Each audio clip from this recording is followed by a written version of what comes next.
The arrogant man pulled out his phone. On the screen was a secretly filmed video of Jenny taking a shower. Jenny begged Jack to delete the video, but Jack used it to threaten her. He told her to meet him at her family's warehouse that night. Terrified that the video might be exposed, Jenny had no choice. She went to the warehouse as Jack demanded. When Jack arrived, he was surprised to see that Jenny's mother was there too. That instantly made him furious. Jenny's mother pleaded with Jack to delete the video, but instead, Jack found the situation exciting. He threatened to release the video to the public. Then he made a disgusting demand. He said he wanted Jenny's mother to satisfy him. Furious, Jenny quietly picked up an iron rod. She only wanted to knock the phone out of his hand and destroy it. But just as she swung, Jack's hand dropped unexpectedly. The rod struck his head instead. Jack collapsed to the floor. Jenny immediately smashed the phone to pieces. Her mother urgently called her over. Jack wasn't breathing anymore. Panicking, the two women stuffed his body into a sack. Then, in the pouring rain, they buried him under a tree. Unbeknownst to them, Jenny's little sister saw everything. The next day, Jenny's father, Hunter, came home. As soon as he walked in, he saw muddy footprints all over the floor.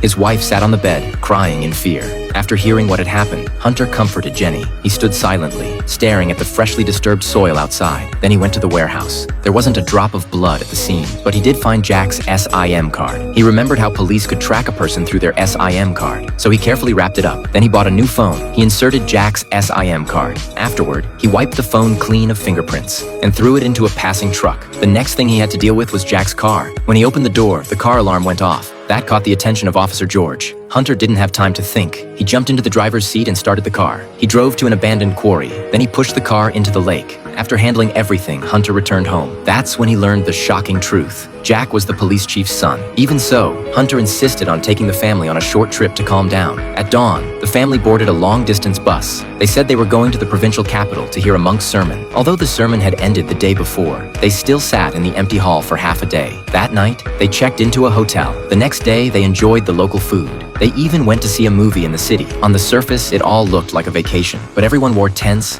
uneasy expressions. No one dared to relax. When they got home, Hunter told his wife and daughters to overcome their fear, because panic would only make things worse. He also told them to keep every receipt from now on. Gradually, under his calm guidance, life started to return to normal. 2 weeks later, two boys swimming in the lake found Jack's car. Officer George, who already held a grudge against Hunter, swore he had seen Hunter driving that same car on the morning of the 3rd. George was known for extorting locals. Whenever Hunter saw him bully poor people, he would step in to help. That made George resent him deeply. So his accusation didn't convince his fellow officers. Still, George went to Hunter's restaurant and casually mentioned the car, trying to gauge his reaction. But instead, Hunter became suspicious. He rushed home immediately. Then, in a serious tone, he questioned each family member about their stories to make sure they matched. That day, Jenny was in class when she suddenly got called in by the police. She was so nervous she almost broke down, but remembering her father's words, she steadied herself. She stayed calm during questioning. The police showed her a photo of Jack and asked if she had ever seen him. Remembering her father's advice not to deny what was true, Jenny admitted that she had met him once at summer camp. Then they asked if she had seen Jack again after that. Jenny said no. At that moment, George slammed the table and accused her of lying. He claimed he had seen her with Jack on the 2nd. Jenny remembered her father's warning again, and she firmly said that George was the one lying.